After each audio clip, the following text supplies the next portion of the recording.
Live from the Local 4 Digital Studios in downtown Detroit. You are watching Jason Carr Live with special guest host John Steckroth. Oh, good morning. Good Monday morning. Welcome to Jason Carr Live. He's out today and I'm filling in. So let's get started. This morning we're starting with Lego art. This is Craig Mortensen, who has a website called Brick and Morty, and he puts together a bunch of these art exhibits using Legos. And he recently shared this stained glass window that took him nearly 20 hours to create. Ooh.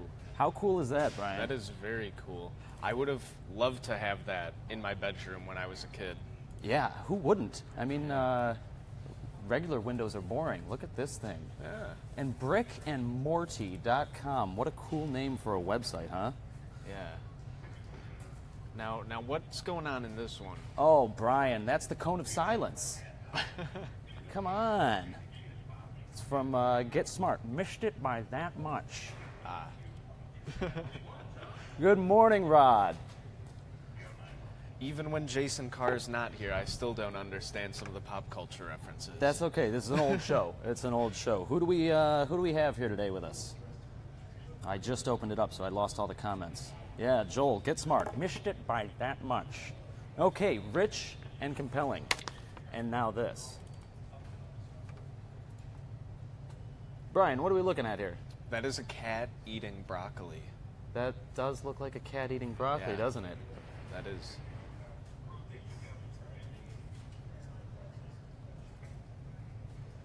Wow, Kelly Barnes is checking in from Columbia, Tennessee.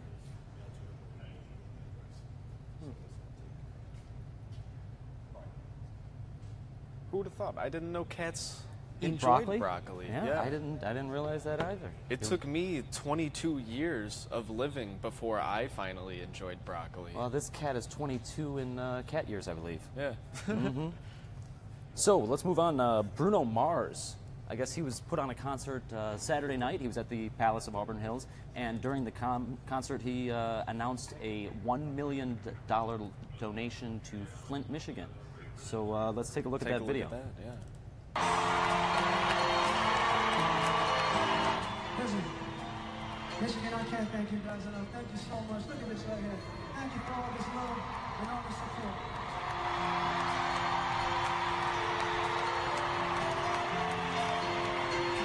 Matter of fact, I want to tell y'all something about you guys showing me this much love and support tonight. I want to do something special. Tonight I want to donate $1 million to our brothers and sisters in Flint, Michigan.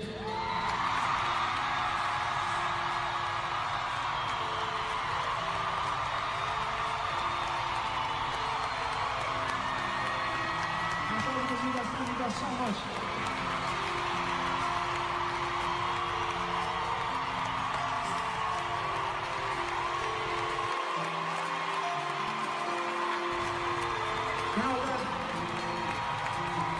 Let me tell you something. This is what I do. It's pretty amazing.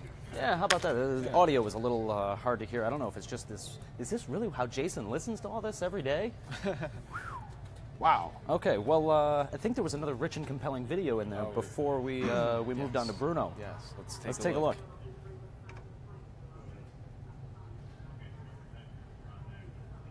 Yep, I gotta agree. Tennis balls are just that exciting, aren't they? They're confounding. Great stuff. I believe that is a corgi. That looks like a corgi. Yeah. Uh-huh. Yep.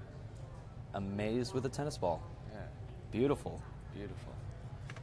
So how about this white moose? I saw this morning. This was footage from Sweden. They spotted a white moose. Apparently the BBC's not that moose. Hey, Rocky. The BBC says there's only about 100 of these in the country, and that it's not an albino moose, that an albino moose is white with, let's see, how do they put it? The pure white with pink or red eyes, whereas this is just a regular moose with white fur. I don't know what the difference is exactly. I guess it's just the eyes. Yeah, How that majestic. is incredible. Yeah, it looks like something you would see in like Lord of the Rings. Yeah. you know. Yeah, that's. I mean, those, in Lord of the Rings, that's what the elves rode. They were always on the moose. Yeah. I mean, if I were an elf, I'd ride a moose. Oh yeah. Best way to get around. If point A to point B, I don't know how fast they are. Probably, I'd imagine maybe faster than a horse because they're a little bit taller. They've got a longer leg span. Let's ask our viewers, what would be faster, a horse or a moose? Well, I think horses are faster, but They're moose kind are of bred to be certainly faster. more sturdy. Yeah. You know? Yeah. All right. Huh. Well, let's move on. We've got. Oh, this was good. Horseback cops. Yeah. Speaking of horses, This was shot. Where was this? This was in Worcester, Massachusetts. Worcester. Cops at a donut shop. Not exactly breaking news, but this coffee break was taking a picture. The cop on one horseback. You can see the photo was taken just between the ears, and anyways, there's just stopping for donuts, going through the drive-thru on horseback. Who knew it was allowed? The Worcester Police Department tweeted out saying, "Drive-through old Western style. John Wayne would be impressed." Yeah, horsepower. Yeah. What else we got going on? Where's everyone watching from? Checking in. Where are we checking in from, everyone?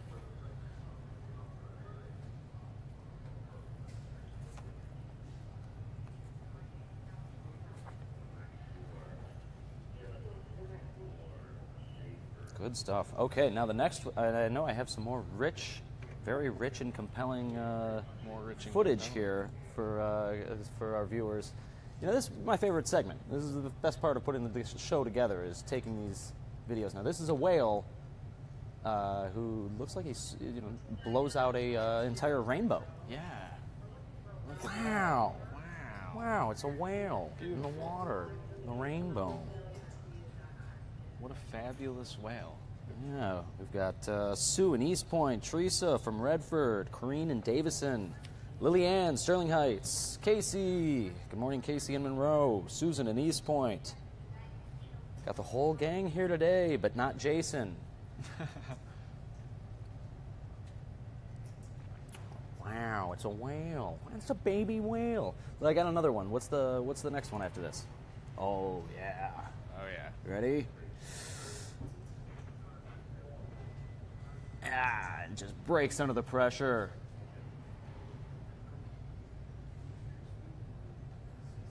Now, I wonder if that's something that can be replaced on a sailboat, or if that's just like once the mast goes down, then you're losing structural support and it's done.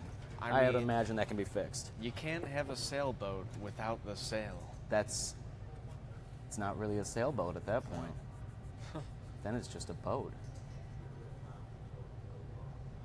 Now, I was reading something about this bridge. This bridge isn't operated manually. It's set on a timer, so there wouldn't be someone there to cancel it. But you would imagine this boater would know before going under.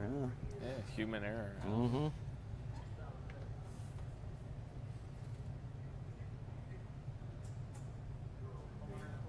Amazing. Okay, we got baby animals. I just heard it in my IFB. This is breaking news out of Omaha, where there is a leopard, a baby leopard that was born at the Henry Dorley Zoo in Omaha. Showed off the new baby on Friday. The 2-month-old baby snow leopard was introduced to the public for the first time when she had a couple of medical exams. The shy but very cute cat then scoped out the display with her mother, Rosemary.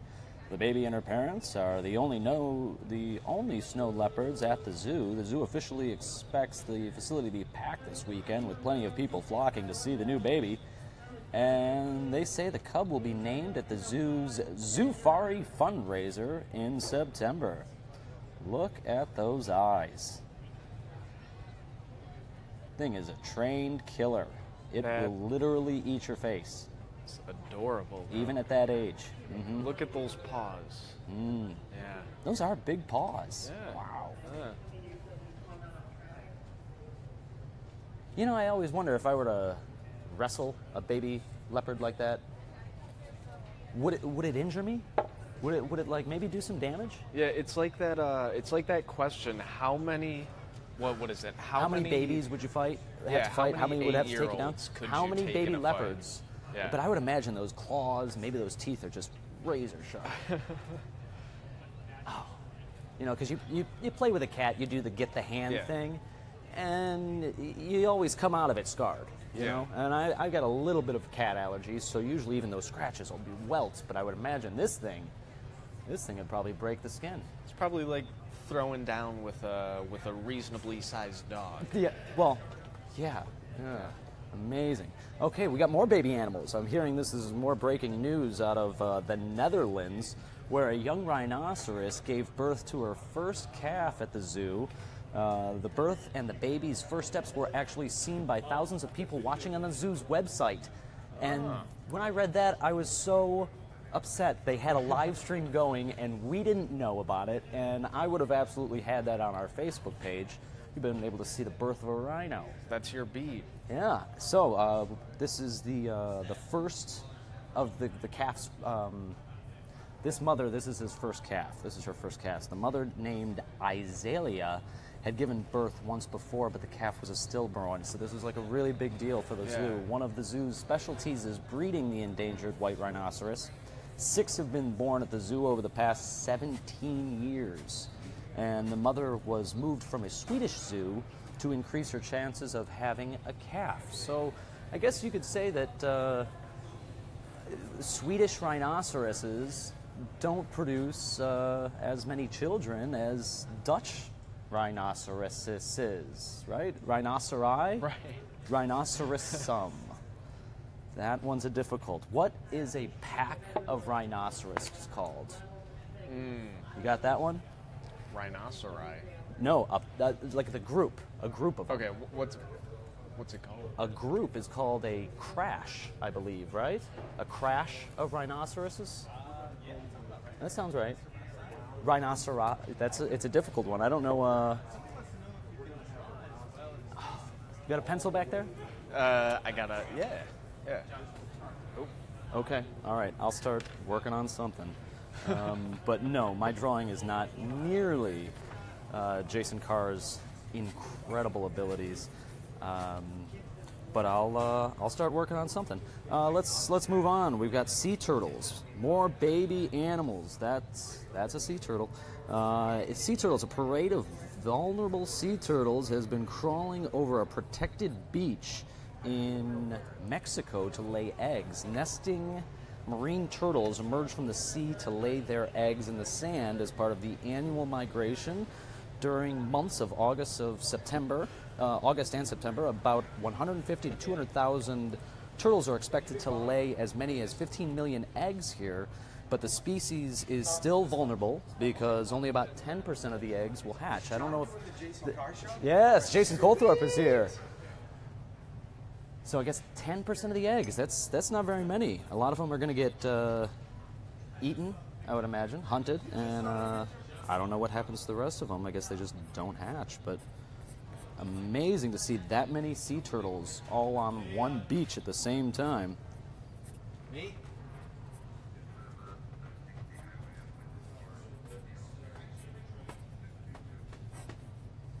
So, Brian, did you do anything fun this weekend? Oh yeah. Yeah? Yeah, I had a pretty good weekend. Well, what'd you do? Well, Saturday night I went to. Let me see. What button is it? Oh. Saturday night I went to a show at the Magic Stick. Got in for free as someone's +1, so that's always good. Nice. You know, I'm not about to pay $20 for a show. I don't know. And then friend was having a house party after, so. House parties are the best. Who wants to go to the bar and pay for drinks? Yeah. No. Yeah. I'd rather go to someone's house. Rather Trash that drink place. your friend's alcohol that they're giving you for free, and Absolutely. Yeah. Now, Trash I went. their house. What he's saying. I was up north at a bachelor party. My buddy Travis Clemens is getting married. Congrats, Trav. And we did some golfing. You know, Boyne City. I'd never been to Boyne before. Nice little town. We're almost there here. I still got a few details left on this incredible art masterpiece we're putting together. In the meantime, let's go back through some of the stories. We got Lego art. Oh, yeah. This was kind of neat. I like this one. This guy Craig Mortensen shares his artwork on his website called Rick and Morty. I don't know if you watch Rick and Morty, but it's one of the best cartoons out there. And anyways, put this stained glass together, and it took him 20 hours to make. But I don't know, 20 hours. What do you think that's worth? I mean, he could probably be selling these for $500 a piece. I'd put it in a window. I think there ought to be a church with nothing but Lego stained art. Okay, I think I'm ready here. Let's take a look at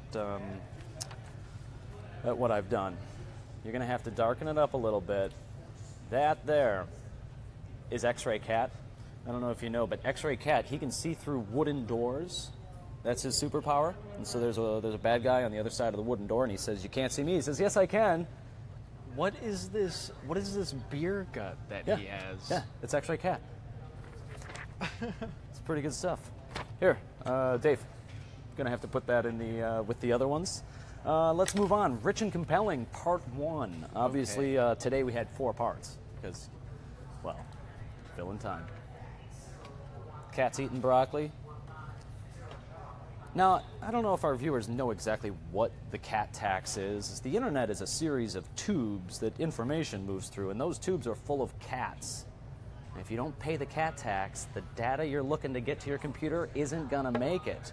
So that's why you're constantly looking at cats on the internet, to keep the internet moving, to keep the cats happy. Yeah. It's science, guys. And Rich and Compelling Part 2. Part 2. Tennis balls. Wild and crazy stuff. Do you know why corgis like tennis balls? Well, I'd love to tell you the answer to that, but I don't work on Mondays. How you doing, John? I'm having fun. We're watching this corgi with a tennis ball. I was just doing my Johnny Carson impression. Do you know why corgis enjoy tennis balls? Why is that? I tell you, but I don't work on Mondays. Okay. Yep. And the Soup Nazi. We got the Soup Nazi, Larry Thomas, best known for his role on NBC's Seinfeld sitcom, was serving up soup in Westminster over the weekend to people who were affected by the wildfires in British Columbia. It's not just to the people affected, but they also sold a whole lot of soup at this deli and were able to raise money for these people. So it's after a sad weekend of Nazi news, we've got some, I guess you could say, a feel-good story that came out of it. So good for you, Larry Thomas. I think it's one of the best episodes they ever had. I don't know what our audience thinks of what the best Seinfeld episode was, but the Soup Nazi was. She does the impression. She says he looks like Al Pacino, right? It was Al Pacino. And she tries to. Elaine does the bad impression, and she gets banned for a year. Amazing, great episode. What's everyone up to this morning?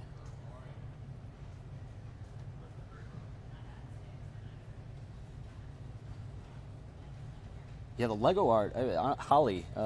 This whole website, Rick and Morty. What was it? rickandmorty.com. Really interesting stuff. The guy puts together some fascinating pictures.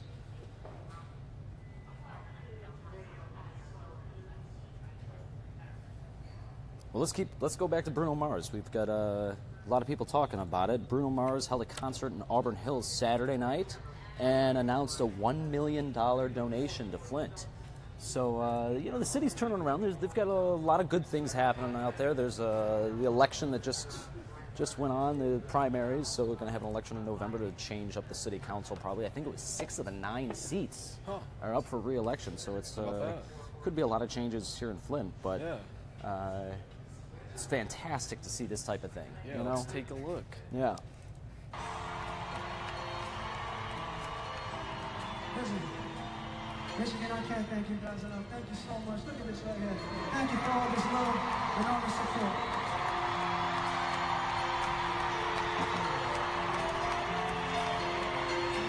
Matter of fact, I want to tell y'all something about you guys showing me this much love and support tonight. I want to do something special. Tonight I want to donate $1 million to our brothers and sisters in Flint, Michigan.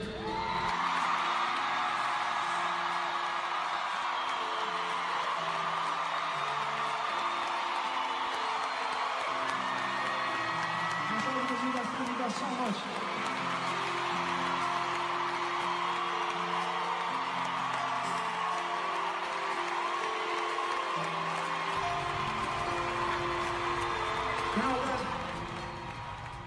Now, Holly, you said you wanted to go, but it was expensive, though. I feel the same way. I feel like I haven't been to a concert in a long time because I'm getting priced out of this. Yeah. I don't make that great of money, but a lot of these concerts are 60, 70 bucks, 80 bucks, 100. I can't be going to see these things. Yeah, but, going to a concert these days, even small ones, it's like it's an investment. Yeah. You know, you Yeah. gotta like plan them out. Now, the last one I was going to go to, the last show I was going to go to was on NPR on Sundays. There's Wait, Wait, Don't Tell Me, which is it's such a fun game show. Anyways, it was here in Detroit, and the cheapest tickets were like $130, and I just I can't see spending that kind of money on that show. But Yeah. I guess we know why Bruno Mars was able to make that type of donation. I guess Right, because yeah. of the ticket prices. Lily Ann plans today to do loads of laundry from the week vacation at the beach. Which beach? That sounds fantastic. A nice week at the beach. Everyone's giving Bruno Mars some love.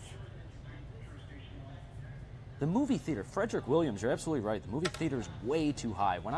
Back when I was a kid, there was a movie theater at Ford and Telegraph called the Ford Tel, and it was $1 to see a movie. Ooh. $1. Now, I think movie prices at that time were probably about $5, $6, $7. No, maybe $5 for a brand new movie. But these were movies that were 6 months old. They'd already come out. They were about to hit VHS. Yeah. And you could go to see the movies at the Dollar Theater. Yeah, we had a theater like that in Farmington, the Farmington Civic Theater. Same Yeah. deal. They play movies that are like 6 months old, pay $1. Yeah. Yeah. I don't know of any of those that are around this area anymore that we have dollar theaters, but yeah, back in my day, Jasmine. Yeah,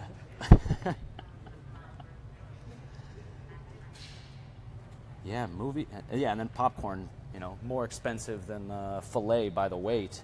Yeah, I don't understand that. Now, there was a theater, I don't know if it still operates because it's been a long time since I've been, but the Burton Theater, which was on Cass, and they used to play old movies, just old, weird movies, cult classics. That's actually where I saw The Room. And and that was about $1.50 or so. But it was Yeah. real awkward movies, really weird stuff you'd go there to see. Yeah, the main art theater in Royal Oak does that. They have their Midnight Madness. Okay. And they're always showing some classics, Yeah. cult movies. But Support your local theaters, huh? Yeah, the local definitely. ones, the local gotta. awkward ones, the ones that do that kind of stuff. I'm going to butcher this name. Jeannie Ann Lewis. Warren City Square has maybe it's Janine. free movie nights during the summer. Oh, yeah, those ones are always great. There's a place in New Center that does free Yeah. movies in the park. Yeah, those are always great. And then Campus Martius, yeah, that's right. So there's those types of things. That's great. Now let's go back to the rundown. We've got a white moose. Oh yeah. A white moose.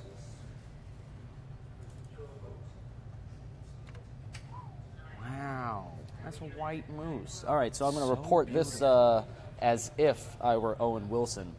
Wow, check out this footage of a white moose in Sweden. It's gone viral. Wow, this video is being seen by everyone on the internet. It's a white moose in Sweden. BBC, the British Broadcasting Company, says there's only about 100 of these in the entire country. And they aren't albino. They say they're not even albino. They grow white fur with a genetic mutation. Isn't that amazing? Oh, Amy, come on.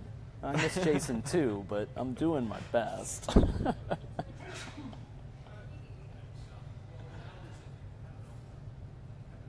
All right, what else we got on here? I got the horseback cops. Horseback cops in Worcester, which is one of the funniest names. Worcester. Worcester, but it's with the Massachusetts accent, you see a word, doesn't matter how it's spelled. You're going to pronounce it the way you want, and it's it's spelled Worcester, but it's just Worcester. You kind of leave the R out of it entirely. Anyways, these cops were seen grabbing donuts at a Dunkin' Donuts in Worcester, and they were on horseback. The Worcester Police Department tweeted out, "Drive-through old Western style. John Wayne would be proud." You know what's sad? I got a confession to make. I've never ridden a horse. Neither have I. I feel like there's all these opportunities. I could go out and rent, time, or go take a class or something.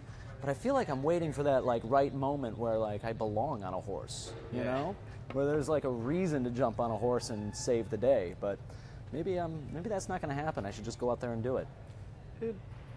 You'll have your moment, John. I feel like I feel right on a horse, right? If you want it, it'll come. Yeah. Yeah. Yeah. The Western hat.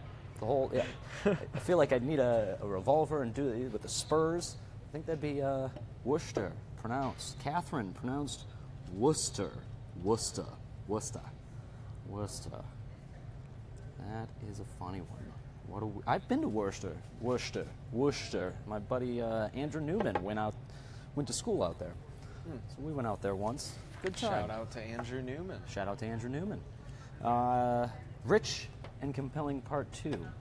And now this. Wow. It's a whale.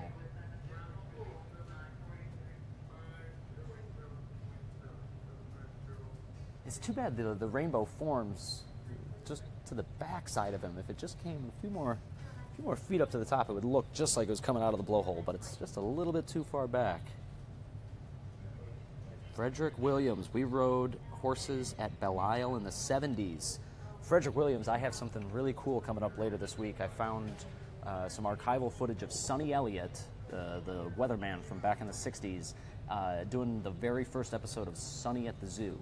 And it was this Saturday broadcast where we were at the Royal Oak Zoo doing all this great stuff. And it's funny because they're always talking about grilling hot dogs and doing picnics there, and you can see how it was paid for, but it was a really cool segment. He's got the funniest lines. At some point he says, I think at the beginning, "This is going to be more fun than a four-armed monkey in a peanut factory."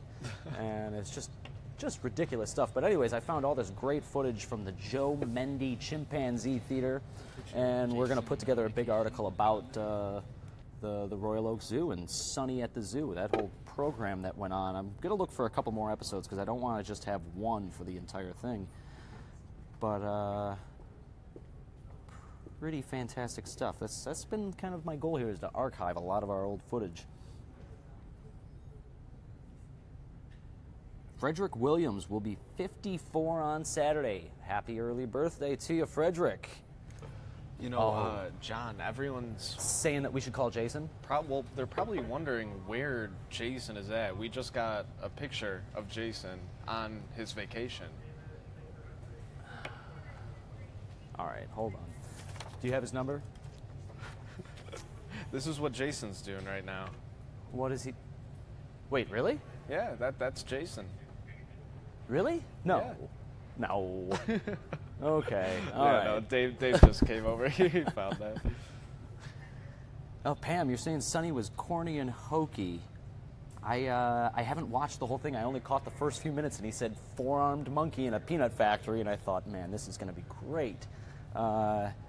Was the news broadcast the same way? I figured maybe it was just corny because it was this zoo footage, but I wondered if every day it was like that. You know how they used to do the weather back then? How's that? Well, they didn't have these fancy green screens and all these televisions, so they used to use a chalkboard. Oh. Yeah, they had a chalkboard in Michigan, and he would be out there drawing sunshine and clouds. I always thought that'd be fun to do one day. Yeah. Go old school, we bring a chalkboard out into the newsroom. Maybe one day, if something happens to the green screen, we have a problem, we could do that. But I don't even know if we have the chalkboard around here. That'd be such a cool... It would be so ridiculous, but it would be so much fun to do it that way.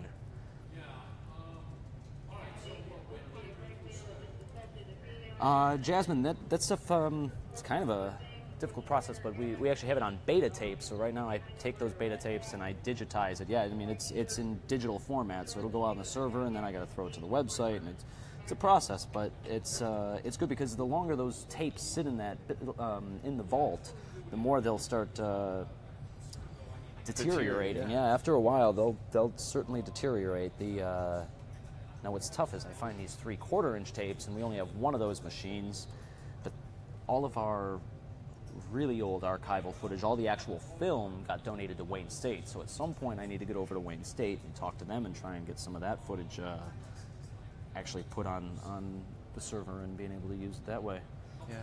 Now I drew on the back of the rundown. Dave, I'm going to need that rundown back.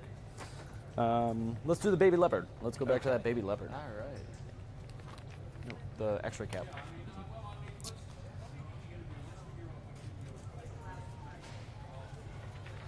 The Henry Dorley Zoo in Omaha showed off their newest edition on Friday. The 2-month-old baby snow leopard was introduced to the public for the first time when she had a couple of medical exams. The shy but very cute cat then scoped out the display with her mother, Rosemary. The baby and her parents are the only snow leopards at the zoo. Zoo officials expect the facility to be packed this weekend with plenty of people flocking to see the new baby. They say the cub will be named at the Zoo's Zoofari fundraiser in September. Now, Brian, what would you name that cat? Denise. It's a good name for a leopard. Yeah. Denise the leopard. With Mother Rosemary. Now, see, if the mother's name is Rosemary, I'm thinking you got to go with an herb. You know? Sage. Sage is a good name for a cat. What else? What do you think? Rosemary and sage. Ginger. Ginger's a good name. Yeah. Ginger the leopard. All right. Well, I'll have to, when I'm at this Zoofari fundraiser, I'll, we'll see. Let's go on to the baby rhino. A young rhinoceros gave birth to her first calf at a zoo in the Netherlands. This was Thursday last week. The birth and the baby's first steps were seen by thousands of people watching on the zoo's website. The mother, named Izalia, had given birth once before, but the calf was stillborn, unfortunately. One of the zoo's specialties is breeding the endangered white rhinoceros. This is, we're getting back into that plural thing. I should have looked this up before we started. 6 have been born at the zoo over the past 17 years. The mother was moved from a Swedish zoo to Arnhem to increase the chances of having a calf. I still don't get that. I'm going to look that up. We're going to talk about it tomorrow. Why would the zoo in Sweden be better than the zoo in the Netherlands be better than the zoo in Sweden? What is it they have?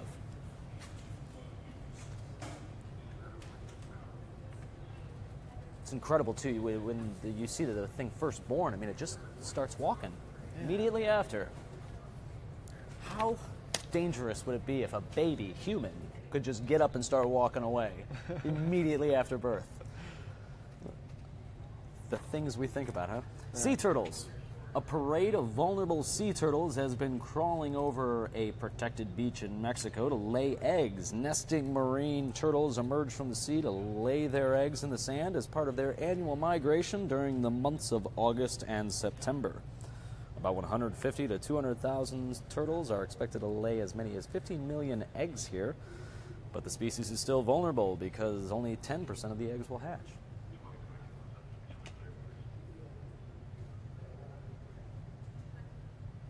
It's a lot of turtles. Yeah.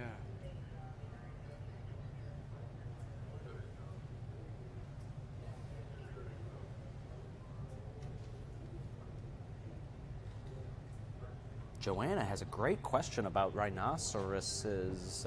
When do they get their horns? Go back to the rhinoceros video. I want to see what this baby rhinoceros looks like.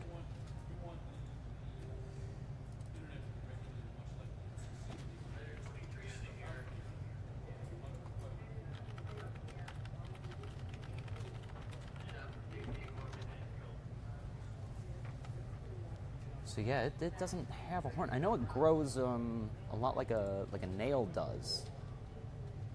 It's made of the same stuff that hair and nails are made of, so it probably probably starts growing immediately after they're born, I guess.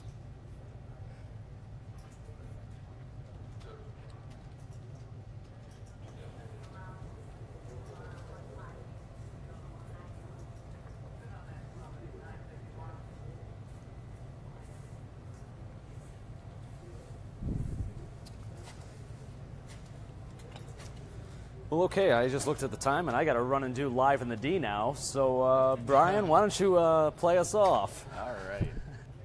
Stay classy, Detroit.